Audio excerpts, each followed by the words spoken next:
Bashundhara Kings presents the football show এর at time বিভিন্ন আঙ্গিকের প্রশ্ন, স্টার্ট বেঞ্চ সেল রয়েছে, বাংলাদেশ রিলেটেড প্রশ্ন রয়েছে, কিন্তু সেই মহামূল্যবান সময় ইন্টারন্যাশনাল ব্রেক, মানে যেটা অনেকে মনে করেন যে ফুটবলের চাপটা আসলে নাই, অনেকেই এটা মনে করেন, এরকমও প্রশ্ন করেছেন যে আসলে ইন্টারন্যাশনাল ব্রেকে আমরা কি করি। একটা প্রশ্ন এরকম নিয়েই শুরু করি। মোহাম্মদ ফারহান G85S, ফুটবল খেলা না থাকলে আপনারা কিভাবে সময় কাটান? তার তো সময় কাটে না, আমাদের জীবনে কি ফুটবল থাকে না, এরকম সময় যায়? ফুটবল ছাড়া তো আমাদের জীবনে তো আসলে সময় থাকে না। যখন লাস্ট কবে পাইছেন এরকম বলেন তো? লাস্ট তো একেবারেই পাইনি। এবারও আপনি হিসেব করেন, এবার তো হচ্ছে গিয়ে যখন ইন্টারন্যাশনাল ক্লাব উইন্ডো যখন শেষ হলো, এরপর হচ্ছে ইউরো আর কোপা ছিল। হ্যাঁ, সো এবারও কিন্তু আসলে পাওয়া যায় নাই। ইউরো আর কোপার ঠিক পরপর তো একটা সময় ছিল যেটা একটা অস্থির সময় গেছে, তারপর একটা নতুন সময় আসলো, এরপর তো আবার ক্লাব ফুটবল শুরু হয়ে গেছে।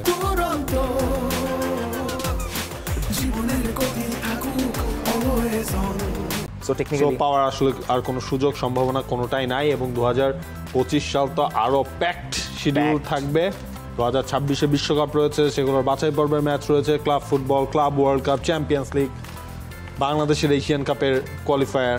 আমাদের জন্য ফুটবল ছাড়া থাকার সময় একটাই সম্ভাব্য, সেটা 2026-এর বিশ্বকাপের পর হয়তো 10টা দিন পাওয়া যেতে পারে যে ফুটবল আর নাও থাকতে পারে সেই সময় আপাতত। এছাড়া আসলে কোনো সম্ভাবনা নাই, মানে যেহেতু ম্যাচ তো অনেকগুলাই দেখতে হয়, কিন্তু না থাকলে আসলে করেনটা কি? ওই তখন হচ্ছে আপনার গেলবারের আগের বার তো হচ্ছে এমবাপ্পে নাটক দেখতে দেখতেই শেষ হয়ে গেছে। গেলবার ওই যে যেটা আপনি বললেন অস্থির পরিস্থিতি, সেটার জন্য আসলে আমাদের শো কয়েকদিন বন্ধ ছিল। ওই টাইমে আসলে দেশের খবর রাখতে রাখতে চলে গেছে। দেশের খবরটাই আসলে তখন খুব জরুরি ছিল, ফুটবলটা তখন সেকেন্ডারি বা আরো নিচে। কিন্তু সবকিছু মিলে এখন যেহেতু ফুটবল আছে, ফুটবল থাকাটাই আমাদের ভালো, ফুটবল থাকা ভালো, ফুটবল নিয়ে কথা বলা যায় আর কি, না থাকলে বরং খারাপ ব্যাপার। রাহাতুল ইসলাম রিয়াদ, তার একটা প্রশ্ন, লিওনেল মেসির কোন গোল সেরা? উনি 3টা গোল উল্লেখ করে দিয়েছেন। হ্যাঁ, লিভারপুলের এগেইনস্টে সেই ফ্রি কিক গোল, রিয়াল মাদ্রিদের সাথে একেবারে শেষে আপনার হচ্ছে গিয়ে 2-2 স্কোর লাইন ছিল, লাস্টের দিকে যে গোলটা করলো, আর ফ্রান্সের বিপক্ষে ফাইনালের গোল। মানে ইনস্ট্যান্ট, ধরেন আপনাকে বাটন প্রেস করতে বলা হলো, আপনি কোন বাটনটা প্রেস করবেন? আমার ভেতরে অনেক ঘাম হচ্ছে, এটা দেখা যাচ্ছে না, ওই যে মিনটা আছে না, যে বাটন প্রেস করতে হবে, গেমে অস্থির। এটা কেমন অবিচার? এই 3টার মধ্যে একটা বের করতে, কেমন অবিচার? মেসির ফ্রান্সের বিপক্ষে ওই গোলটা না হলে আর্জেন্টিনা ওখানে আর্জেন্টিনা সাইড থেকে হেরে যায়। উনি বলেছেন মনোমুগ্ধকর গোল। ওকে, ওটাতে আসলে মনোমুগ্ধকরের ওই রকম কিছু ছিল না, মানে ওটা হচ্ছে একদম পোচার্স ফিনিশ, যে আপনি বক্সে বল পাইছেন, আপনি ফিনিশ করে দিয়েছেন, কাজের কাজটা করছেন। মেসি এই ধরনের কাজ খুবই ক্রুশাল টাইমে করে আসছেন, কিন্তু ওইটা মোস্ট ক্রুশাল টাইম যে তার দল এই দেজাভু তিনি একবার দেখে আসছেন জার্মানির বিপক্ষে। হ্যাঁ, তিনি ওই দেজাভু আর যেতে চান না, তখন ওই মুহূর্তে ওই গোলটা করছেন, সেটা ডেফিনেটলি একটা ক্রাঞ্চ গোল। কিন্তু তাও আমি বলবো সেকেন্ড গোলটা যে রিয়াল মাদ্রিদের সঙ্গে, ওটা আইকনিক একটা। যদি আপনি মনোমুগ্ধকর বলতে চান, হ্যাঁ, তাইলে আমি ওই আইকনিক গোলটা বেছে নিতে রাজি আছি। তার মানে হোল প্যাকেজ, জার্সি তুলে ধরা, ওই গোলটা, সবকিছু। কিন্তু সবকিছুর ইম্পর্টেন্স বুঝে ওই থার্ড গোলটা না হলে এমি মার্টিনেজ ওটা ঠেকান না, ওই থার্ড গোলটা না হলে লাউতারো মার্টিনেজ আর সুযোগ পান না। মানে ইম্পর্টেন্সের হিসেব করলে ফ্রান্সের বিপক্ষে সেই গোলটা, আর দৃষ্টিনন্দন বা মনোমুগ্ধকর হিসাব করলে ডেফিনেটলি রিয়াল মাদ্রিদের এগেইনস্টে ওই গোলটা, যেটা হচ্ছে লা লিগায় করেছিলেন 19 সালেই মনে হয়। 19-এ নাকি না আরো আগে, 18-19 সিজন ছিল মনে হয় তখন। তো ওইটাই যে আপনি বললেন জার্সি তোলা, এর আগে হচ্ছে গিয়ে লেফট ফ্ল্যাঙ্ক থেকে একটা সাপ্লাই আসলো, মানে জাস্ট উনি ওই টপ ডি এর ওখানটা থেকে হালকা হচ্ছে ইনের করলেন, ইন করার পর ফিনিশ করে দিলেন। Definitely stellar of a finish. মানে এখানে এই সমস্যাটা, আপনি যখন মেসির এই ধরনের মোমেন্টগুলো বাঁচতে বলবেন, আপনার মাথায় অনেকগুলো মোমেন্ট ঘুরতেই থাকবে। আপনি লিভারপুলের ওই গোলটাও চিন্তা করেন, গোলটাও তো আপনি ফেলতে পারেন না। মানে মনে হচ্ছিল যে আপনার ওই, আমরা জ্যামিতিতে আগে মনে আছে না, ইকুয়েশন মিলাইতাম যে এইটা 45 ডিগ্রি কোণ বের করা, জাস্ট এরকম। ওটা মনে হয় 35 না 36 ইয়ার্স দূর থেকে তিনি ফ্রি কিক থেকে ওই গোলটা করছেন। ডেফিনেটলি ওইটাও দুর্দান্ত, কিন্তু হ্যাঁ মনোমুগ্ধকর হিসাব করলে রিয়াল মাদ্রিদের এগেইনস্ট ইমপ্যাক্ট হিসাব করলে মানে বার্সেলোনা লিভারপুলের ম্যাচটা আলটিমেট রেজাল্ট কি হলো? বার্সেলোনা তখনও আপনার 2-0 গোলে এগিয়ে ছিল। সো আলটিমেটলি আপনাকে ইমপ্যাক্টটাও আসলে বিচার করতে হয় যে গোলগুলার ইমপ্যাক্ট কি পড়েছে। যখন আপনার লাস্ট গোলের ইমপ্যাক্ট হচ্ছে একটা আস্ত ওয়ার্ল্ড কাপ, সেটাকে আপনি মানে বাদ দিতে পারবেন না আর কি। তবে মনোমুগ্ধকর চিন্তা করলে ওই 2টা গোল আগে থাকবে। ওইটা হচ্ছে বেসিক পোচার্স ফিনিশ, কিন্তু সবচেয়ে ইমপ্যাক্ট ওটাতেই ছিল। আচ্ছা, আর্জেন্টিনার প্রশ্নে থাকি একটু। রাইডার গেমিং এর প্রশ্ন, জার্সি নিষিদ্ধ করা কোন রুলস এর মধ্যে পড়ে? ওই যে প্যারাগুয়েতে যেটা করেছে ওরা, প্যারাগুয়ের কেউ মেসির জার্সি পরে মাঠে ঢুকতে পারবে, মানে আর্জেন্টিনার জার্সিও পড়তে পারবে না এবং আর্জেন্টাইন কোনো ক্লাবের জার্সিও হোম ক্রাউডের মধ্যে নিষিদ্ধ। আমি তো এখানে খুব একটা প্রবলেমের কিছু দেখি না আসলে।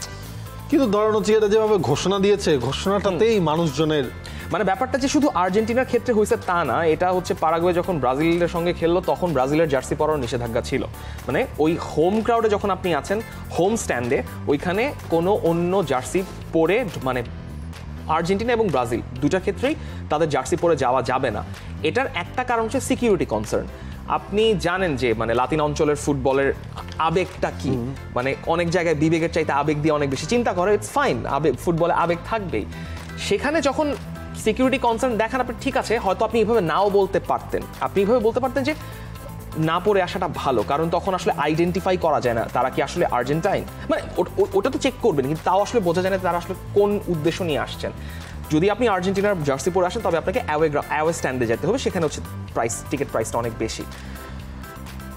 খুব যে জটিল সমস্যা তা না, নিষেধাজ্ঞা দিতেই পারে, তাদের হোম গ্রাউন্ড, তাদের রুলস, দেয়ার গ্রাউন্ড, দেয়ার রুলস, সো সেটাই, বাট না করলেও পারে। প্রশ্ন হচ্ছে সাজ্জাদ শাওন, তার প্রশ্ন, বর্তমান সময়ের সেরা রাইট উইঙ্গারকে এই সিজনে আপনি যদি কাউন্ট করেন? দেখেন, প্রথমে বললেই একটা নাম আসে, সেটা লামিন ইয়ামাল। হ্যাঁ, মো সালাহ এই সিজন কি খেলতেছে? মো সালাহকে আমি একটা সিজন দিয়ে তো আর করতে পারবো, ধরেন ওই রাইট নাও প্রত্যেক বছরই মানে এই কনভারসেশনটা যখন তিনি 30 পার করছেন, এই কনভারসেশনে প্রত্যেক বছর চলে আসে যে মোহাম্মদ সালাহ 30 বছর পার করে ফেলছেন, তার প্রাইম টাইম তিনি পেছনে ফেলে আসছেন, probably this is not his season. এবং আপনি তার প্রতি তার অবিচারটা আপনি চিন্তা করেন। ব্যালন ড'রকে নিয়ে আমরা অনেক কথা বলি যে এটা থাকে, এটার মধ্যে অনেক ব্যাপার স্যাপার থাকে। মোহাম্মদ সালাহ গত বছর এরকম একটা সিজন পার করার পরও তাকে ব্যালন ড'রের শীর্ষে রাখা তো দূরের কথা, তিনি লিস্টেই ছিলেন না সম্ভবত। হ্যাঁ, মানে আমি জানি না মানে সেটা আসলে কিভাবে দেখা হয়। এবং এটা একটা ভালো পয়েন্ট তুলছেন যে আপনার প্রথম রাইট উইঙ্গারের কথা বললে লামিন ইয়ামালের নামটাই চলে আসবে, কিন্তু আপনি যখন একটু ভেবে চিন্তে ধরেন একটা মিনিট চিন্তা করবেন, আচ্ছা রাইট উইঙ্গার কে আছে, আচ্ছা সাকা এখন ডাউন, ফাইন, তাহলে কে আছে? সালার কথা কিন্তু যখন আপনার আসবে তখন আপনি একটু কনফিউজড হয়ে যাবেন যে আপনি কি সালাকে বেছে নেবেন নাকি লামিন ইয়ামালকে বেছে নেবেন। আমি স্টিল লামিন ইয়ামাল না, আমি সালাকেই বেছে নিব। মানে লামিন ইয়ামাল মানে আমি এখন পজিশন করতে পারছি না, টু বি অনেস্ট। আপনি বলে দেওয়ার জন্য আপনাকে ধন্যবাদ, কারণ প্রথমে লামিন ইয়ামালের নামটাই মাথায় এক্স্যাক্টলি, আমিও প্রথমে কোশ্চেনটা দেখে না লামিন ইয়ামাল, পরে আমি ভাবলাম আচ্ছা সালাহ তো এবার হচ্ছে দারুণ।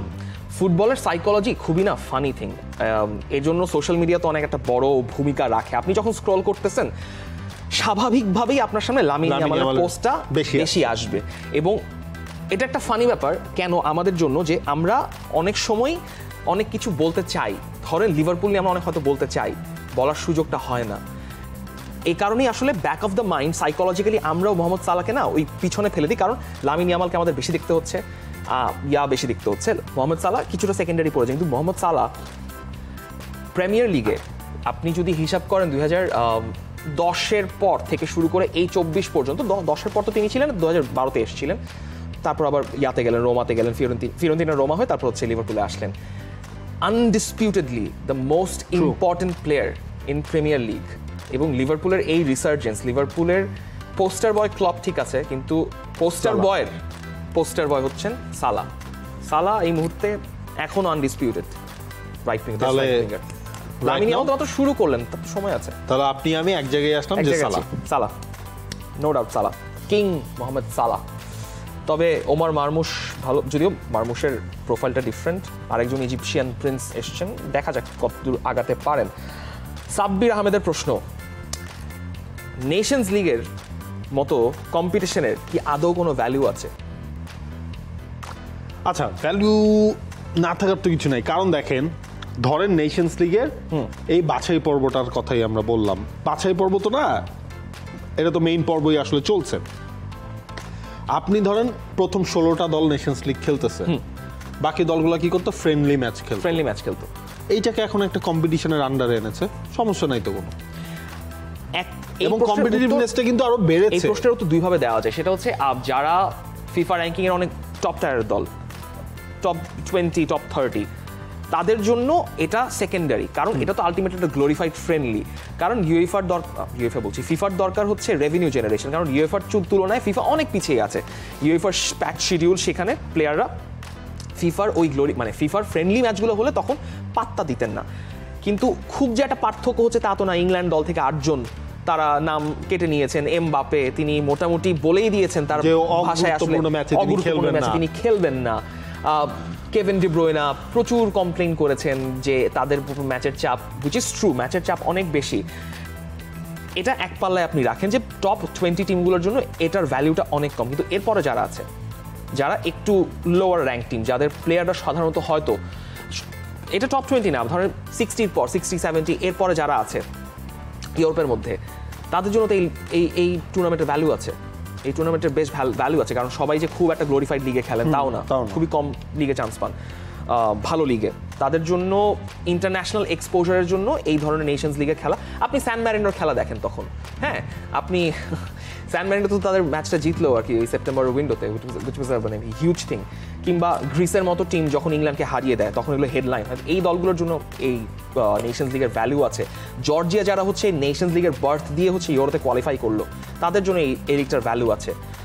তবে চাইলে আরও ডেফিনেটলি উন্নতি করার অপশন আছে, চাপ কমিয়ে টমিয়ে, যেটা অনেকেই বলেছেন যে এরকম স্কোয়াড ডিভিশন করে ফেলতে, যে এই ধরনের টুর্নামেন্টের জন্য একটা আলাদা স্কোয়াড পোল থাকবে, এই স্কোয়াড পোল থেকে নিয়ে হচ্ছে খেলানো হবে। মানে ধরেন ক্রিকেটে যেমন আমরা দেখি যে টেস্টের জন্য এক স্কোয়াড, ওয়ানডের জন্য এক স্কোয়াড, এরকম বলছেন। ক্রিকেট থেকে বেশি ইন্সপিরেশন নেওয়া ঠিক না ফুটবলে, তবে এটা হতে পারে একটু ছোট, মানে ক্ষুদ্র একটা দিলেম শিশির মতো কি ব্যাপার।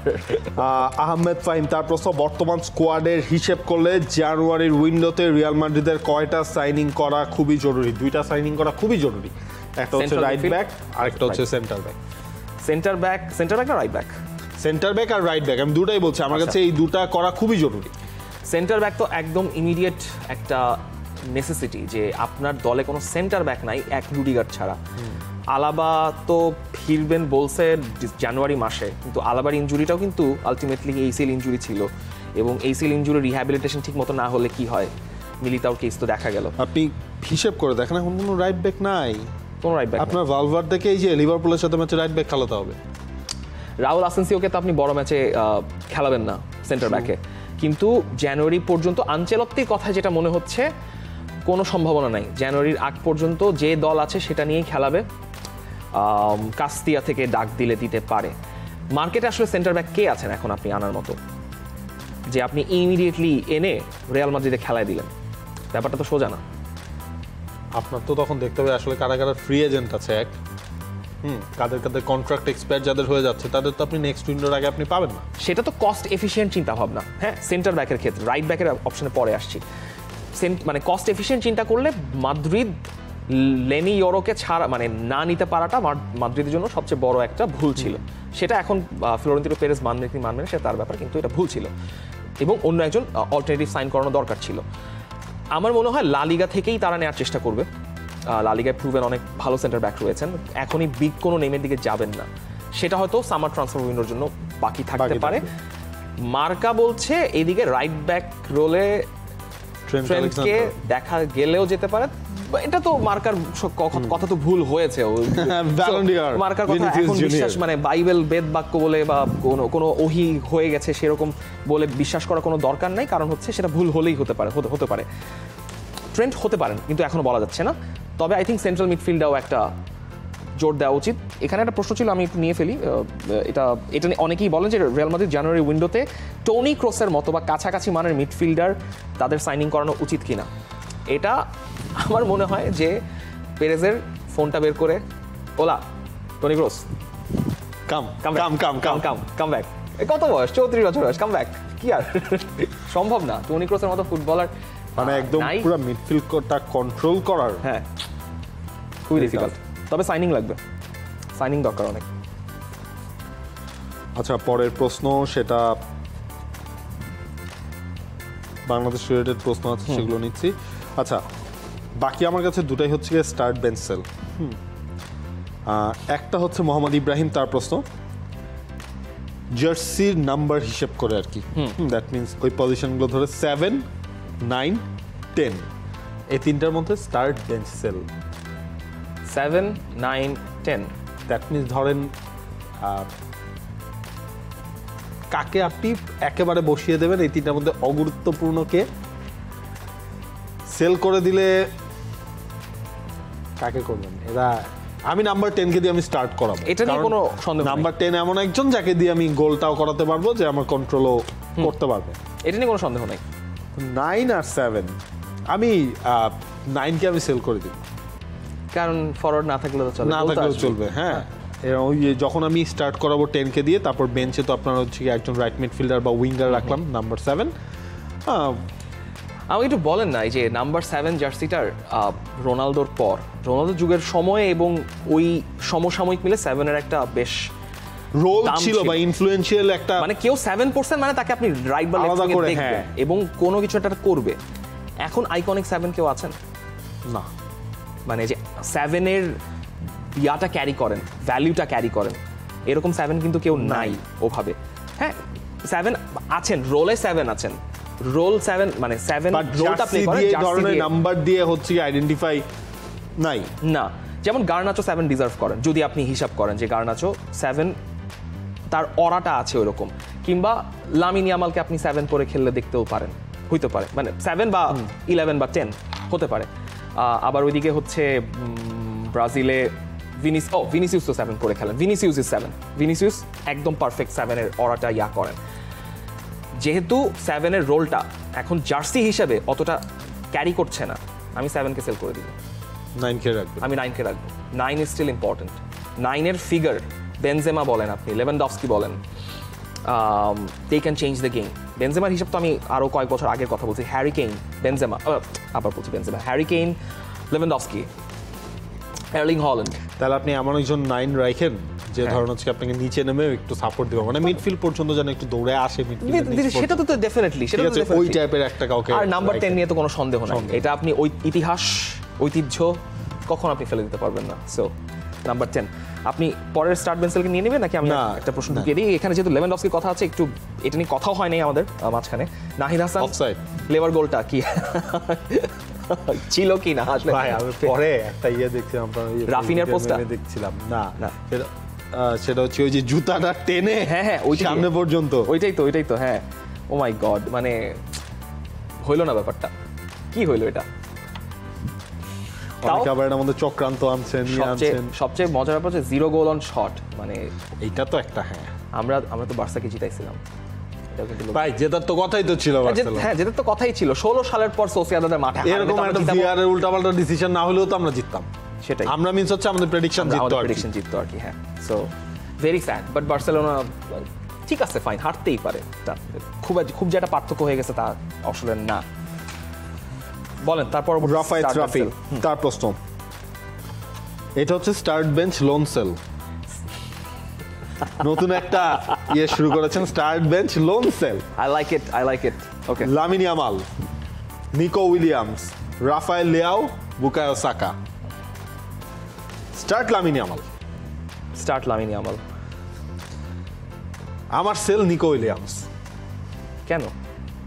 আপনি খেয়াল করেন এই সিজনটা নিকো কি, এই সিজনের পার্সপেক্টিভে নিকো কি খুব আহামরি কিছু করতে পেরেছে এখন পর্যন্ত? আহামরি করতে পারেনি, তার কারণ বিলবাও ইজ সাফারিং। বিলবাওয়ের ব্যাকলাইন, মিডফিল্ড সবখানেই হচ্ছে অনেকগুলো প্রবলেম আছে। সো আর নিকোর উপর যেই প্রেশারটা পড়েছিল সেটার কিছুটা তিনি ফিল করছেন, বাট ঠিক আছে না, লজিক আছে যে নিকো উইলিয়ামস এই সিজনে কিছু করেন নাই, যেখানে বার্সেলোনা তাকে নিয়ে আসার কথা বলছিল সেই তুলনায় তিনি আন্ডার পারফর্ম করছেন। সাকার লেয়ার মধ্যে কি হবে?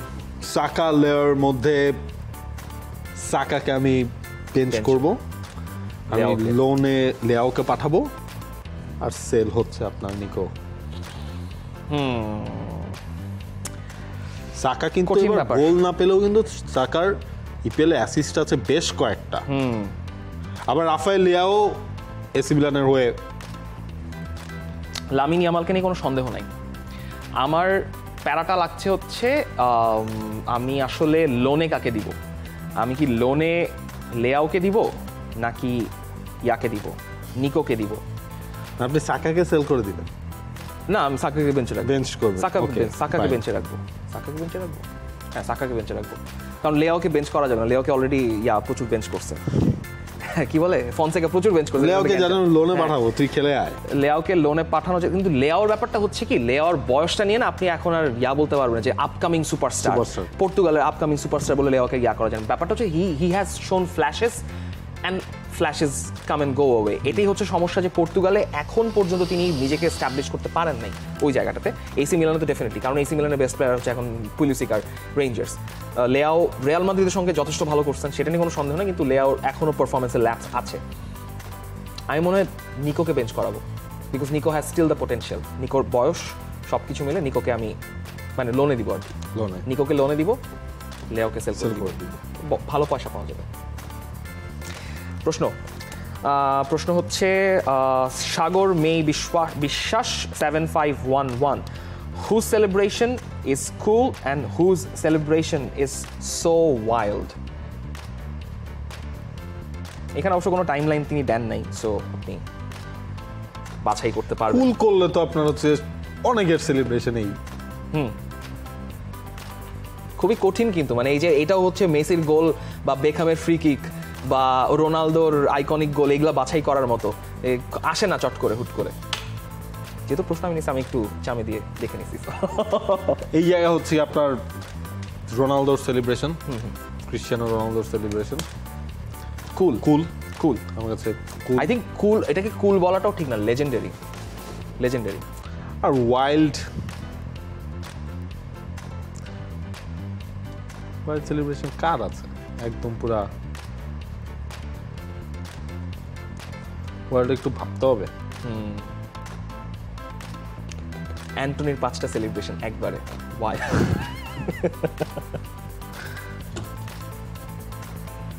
আচ্ছা আমারটা বলে দিই, আমার কাছে মনে হয় মেসি রোনালদোর যে কোনো সেলিব্রেশন দ্যাট ইজ লেজেন্ডারি, মানে ওটা অ্যাবসলিউটলি লেজেন্ডারি। এটা নিয়ে ওটাকে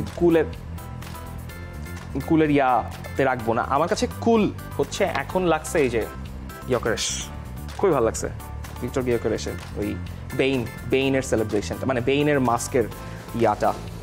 আই থিঙ্ক গার্নাচো যেভাবে সেলিব্রেট করেন, গার্নাচো অ্যাজ অ্যান আর্জেন্টাইন, তিনি মেসি এবং রোনালদোকে যেভাবে ধারণ করেন তার স্পিরিটে, তার সেলিব্রেশনে, it is something that is really cool in football. I think Mohamed সালার এই বছরের যে সেলিব্রেশন ইয়াটা বসে বা তিনি অ্যারো ছুটছেন, এটা ইটস কুল। আমাদের প্রডিউসার বলছেন হাল্যান্ডের নাম নিতে, হাল্যান্ড ঠিক আছে, হাল্যান্ড হচ্ছে না। আমার কাছে কুল লাগে হচ্ছে ইয়ার সেলিব্রেশনটাও, শেষ করে সেলিব্রেশনটা যে একদম হাত উঠায় হচ্ছে যে সেলিব্রেশনটা করেন ওইটা। ওয়াইল্ডের কাছে সেলিব্রেশন হচ্ছে আমার সোলাঙ্কের সেলিব্রেশনগুলো, ও সে যে ওই যে অ্যানিমের রেফারেন্সগুলো দিয়ে এক একটা সেলিব্রেশন করে, হয় কখনো অ্যাটাক অন টাইটান, কখনো jujutsu Kaisen or one piece. আরেকটা হচ্ছে যে কারিম আদিয়েমি আর জুলিয়ান ব্রান্ডের সেলিব্রেশন, মাঙ্কি ডি লুফি আর ট্রাফালগার ল, এগুলোই মাথায় আসছে আর কি আপাতত। বালোতেলের সেলিব্রেশন মনে আছে? ওফ ম্যান, আইকনিক, এটাও আইকনিক, ওয়াইল্ড অ্যান্ড আইকনিক। লোকটা আবার ফিরছে, ভালো হয়েছে ব্যাপারটা। আমার কাছে ওয়াইল্ড ওই মাথায় আসছে, এখন বালোতেলের একটু ডিফারেন্ট।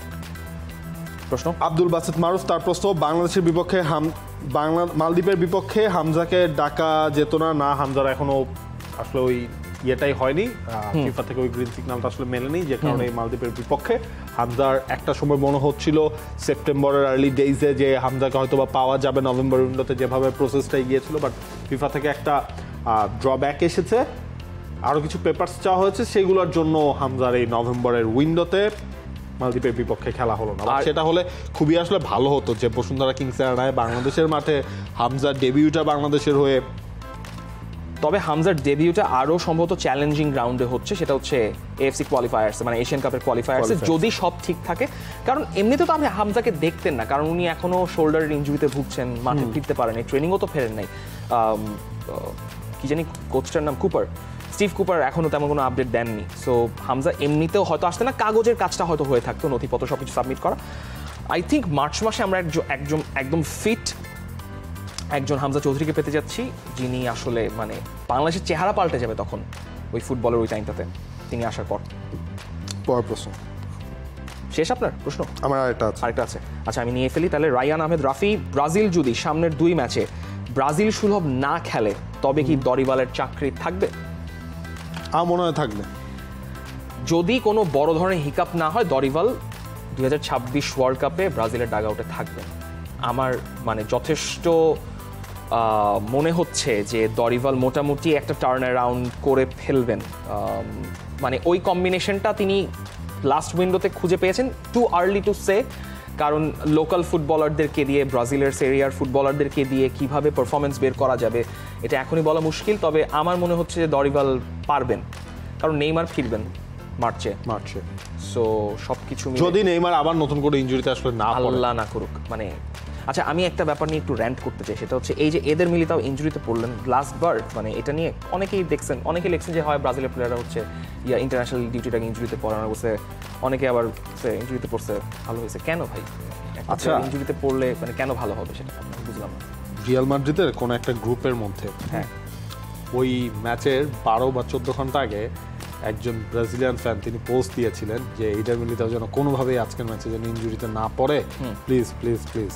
আলটিমেটলি এইটার মিলিতে ওই ম্যাচে ইনজুরিতে পড়লেন। আমি এরপর ওই পোস্টটা দেখছিলাম, মানে হঠাৎ করে ওনার পোস্ট ছিল এটা লক্ষ্য রাখতে হবে এইটার মিলিতাও যেন আসলে ইনজুরিতে না পড়েন, সেটাই হলো। ওনার ক্যারিয়ার আর ওভাবে ফিরে কিনা 2টা পায় ACL, ভেরি চ্যালেঞ্জিং। পরের প্রশ্ন, বাংলাদেশের মালদ্বীপ ম্যাচের টিকিট কিনবো কিভাবে এবং দাম কত? HM নুরুল আফসার তার প্রশ্ন। টিকিট হচ্ছে সাউথ ইস্ট ব্যাংক এবং সোশ্যাল ইসলামী ব্যাংক, এই দুটা ব্যাংকে পাওয়া যাচ্ছে। অর্থাৎ যেহেতু আগামীকাল সন্ধ্যা 6টায় যেহেতু ম্যাচ, তো এর আগে কিনতে হবে 800, 500, 300, এই হচ্ছে টিকিটের 3টা ক্যাটাগরির প্রাইস। ব্যাংক থেকে ইজিলি কালেক্ট করে ফেলতে পারবেন। 2 দিন 2টা ম্যাচ, বুধবার এবং শনিবার সন্ধ্যা 6টায়, রাতের বেলায় বসুন্ধরা কিংস অ্যারেনায়। যারা এখনো আসেননি তারা জানেন না ওই অরাটা কীরকম, বা ফুটবল, বাংলাদেশ ফুটবলে ফিরছে, দেশের মাঠে খেলা হচ্ছে, এই অপরচুনিটি মিস করা আমার মনে হয় না মানে খুব ভালো কোনো ব্যাপার হবে। যদি আপনি বুধবার বলেন যে আপনার অফিস দিয়ে থাকে, ঠিক আছে, শনিবার দিনটা কোনোভাবে আপনি মিস না করেন। আপনি জানেন কীভাবে টিকিট কাটতে হবে। বসুন্ধরা কিংস অ্যারেনাটা একটু দূরে, একটু টাইম ম্যানেজ করে চলে আসলে বাংলাদেশের সাপোর্টটা আপনাকে অনেক, বাংলাদেশ টিমকে অনেক অনেক এগিয়ে দিবে। আর প্রশ্ন? না, আর প্রশ্ন নেই, আজকে শেষ। এই ছিল আমাদের Bashundhara Kings presents the football show এর at a time. And click on the bell icon. Follow us on Facebook and Instagram. Download T-Sports app to enjoy exciting games and highlights. Visit tsports.com.